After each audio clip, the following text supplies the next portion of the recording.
Hello everyone, I welcome you all to our channel. तो आज की वीडियो में हम लोग बात करेंगे आपको एडमिशन के बाद क्या क्या चीज़ करनी है, क्योंकि बहुत सारे डॉक्यूमेंट्स वैसे भी हैं जो आपको एडमिशन से पहले आपको कंप्लीट करके रखना है। अगर आप वैसा नहीं करते हैं तो एडमिशन्स में आपको बहुत दिक्कत होने वाली है। हो सकता है आपका एडमिशन सब कुछ आपका हो भी जाए, उसके बाद भी आप वहाँ पे सबमिट ना कर पाओ डॉक्यूमेंट्स को, क्योंकि कुछ डॉक्यूमेंट्स वैसे हैं जिनकी नीड वहाँ पे पड़ेगी और उस वक्त आपके पास कोई ऑप्शंस नहीं बचेगा।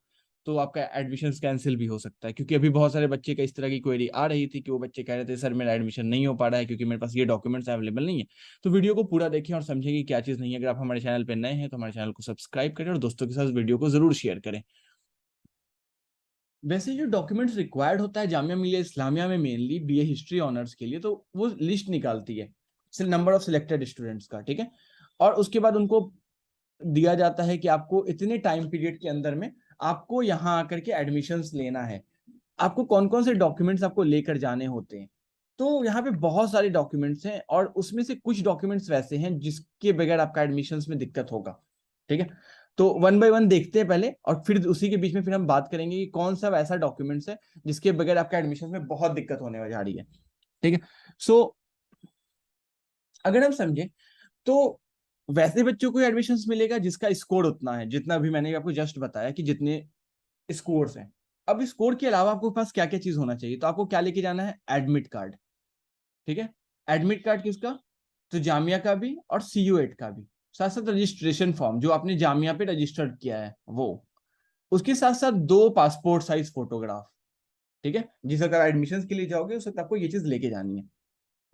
उसके साथ साथ आपको पासिंग और qualifying examination with original marksheet आपको लेके जानी है कि आपने ये एक चीज पास कर ली है। उसके अलावा 10th की मार्कशीट जिसके बेसिस पे प्रूफ होगा कि आप कितने साल के हैं या नहीं है। साथ साथ परमानेंट एड्रेस में कुछ भी हो सकता है, वोटर आईडी, ड्राइविंग लाइसेंस, कुछ भी हो सकता है, ठीक है। तो ये चीज आपका कहां से होना चाहिए, पुलिस स्टेशन या डिस्ट्रिक्ट से।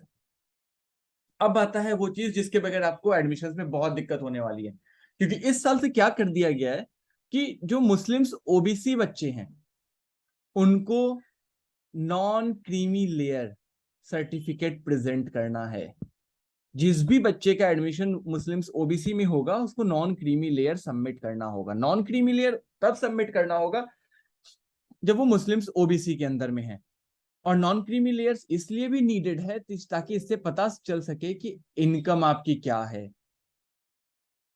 ठीक है। तो इनकम का आपको इससे पता चलेगा। उसके साथ साथ मुस्लिम एसटी स्टूडेंट्स को उतना नीड नहीं है, बट हाँ आपको इनकम सर्टिफिकेट आपको रख लेना है।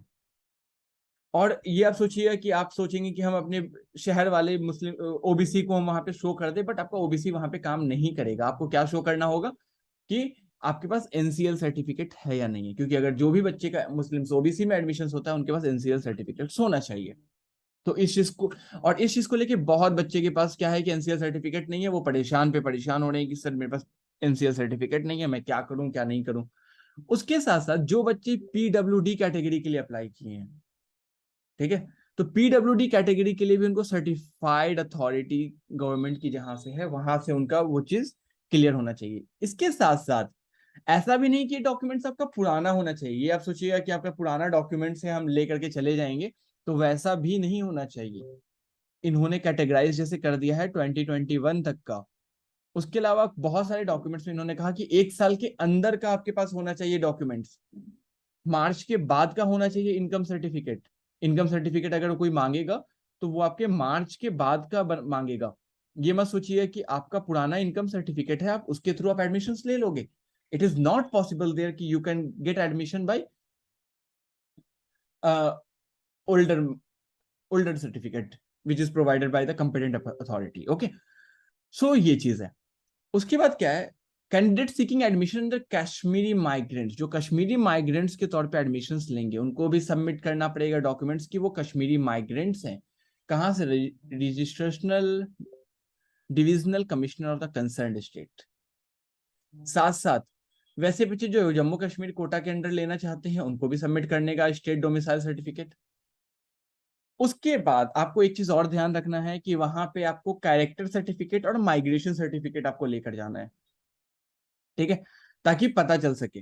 तो कैरेक्टर सर्टिफिकेट आप कहाँ से ऑब्टेन कीजिएगा? तो कैरेक्टर सर्टिफिकेट आप जहां भी जिस इंस्टीट्यूट में आपने पढ़ा है वहां से आपको कैरेक्टर सर्टिफिकेट मिल जाएगा। बहुत बच्चे माइग्रेशन सर्टिफिकेट को लेके बहुत ज्यादा कंफ्यूज हो रहे थे, तो मैं उन्हें बताना चाहूंगा कि माइग्रेशन सर्टिफिकेट, इसके लिए अभी जस्ट मैंने एक वीडियो बनाया है, आप आई बटन पे क्लिक करके जाकर के माइग्रेशन सर्टिफिकेट को आप चेक कर सकते हो। माइग्रेशन सर्टिफिकेट CU8 में कौन सा रिक्वायर्ड है, तो CU8 का माइग्रेशन सर्टिफिकेट जो पार्टिकुलर रिक्वायर्ड है, और कौन सा आपको माइग्रेशन सर्टिफिकेट लेकर जाना है, कि आपको बैचलर्स का लेके जाना है, या आपने जो अभी सबसे हाईएस्ट स्टडीज की है उसका लेके जाना है, या आपको 12th का लेके जाना है, तो वो चीज आप माइग्रेशन सर्टिफिकेट में आप समझ सकते हो। साथ साथ MBBS डॉक्टर या गवर्नमेंट हॉस्पिटल से आपका सर्टिफाइड ब्लड ग्रुप्स होना चाहिए, यानी कि जो भी आपका ब्लड ग्रुप है वो उस पर लिखा हुआ होना चाहिए कि हाँ आपका ये ब्लड ग्रुप है। और अगर आपका गैप पीरियड है तो कैंडिडेट को सबमिट करना पड़ेगा अपना सर्टिफिकेट या एफिडेविट क्लास 1 गैजेट ऑफिसर या नोटरी पब्लिक से। तो आपको ये चीज कहाँ बनेगी, तो ये गेट नंबर 4 पे भी बन जाएगी, ये आपका ये ओखला हेड से पहले आपका बनेगा, ठीक है। तो वहां पर भी आप जाके इसको बनवा सकते हो, ठीक है। तो ओखला हेड के पास में आपको अराउंड 50 रुपीज आपका ये लगता है बनवाने का एक सर्टिफिकेट का। गैप सर्टिफिकेट अगर आपका है, या तो वो चीज आपका वहां से होगा। साथ साथ affidavit for not indulging in ragging activity as prescribe formula, तो आप रैगिंग में इन्वॉल्व नहीं होगे, ठीक है, तो एंटी रैगिंग के लिए। और उसके बाद फाइनली लास्ट में जब ये सारी चीज आप कर लीजिएगा तो आपको एक स्लिप दी जाएगी, उस फी स्लिप को आपको लेकर के जाना है गेट नंबर 4 पर। गेट नंबर 4 पर बैंक है, उस बैंक में आपको सबमिट करना है। तो गेट नंबर 4 पे आपको इंडियन बैंक्स मिल जाएगा, वहीं पे आपका ये फी सबमिट होगा, और फी सबमिट करने के बाद आपको डिपार्टमेंट आना है। डिपार्टमेंट में वो आपसे एक फी स्लिप का एक पार्ट रख लेंगे और दूसरा पार्ट आपको दे देंगे। सो ओवरऑल थिंग्स ये है जो आपको करना है ड्यूरिंग एडमिशंस। तो बहुत अच्छे से आपको माइंड करके जाना है कि आपको ब्लड ग्रुप आपको लेकर के जाना है। आपको बहुत अच्छे से ये चीज आपको ध्यान रखना है कि गैप पीरियड अगर है तो गैप पीरियड आप बनवा लो। उसके साथ साथ आपको और क्या चीज ध्यान रखनी है कि मुस्लिम OBC अगर आप हैं, आपको नॉन क्रीमी लेयर आपको लेकर के जाना है।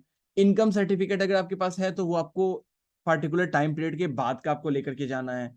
तो ये सारी चीजें आपको ध्यान रखनी है कि आपको एडमिशंस के वक्त में ये सारी चीजें आपके पास होनी चाहिए, और ये सारी चीजें एक पार्टिकुलर टाइम पीरियड के बाद की होनी चाहिए, ठीक है।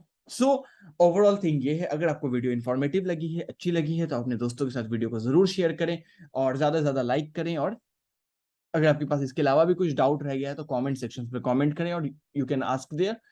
हम लोग आपको सवाल का जवाब देने का पूरा कोशिश करेंगे। तो मिलते हैं अगली वीडियो में।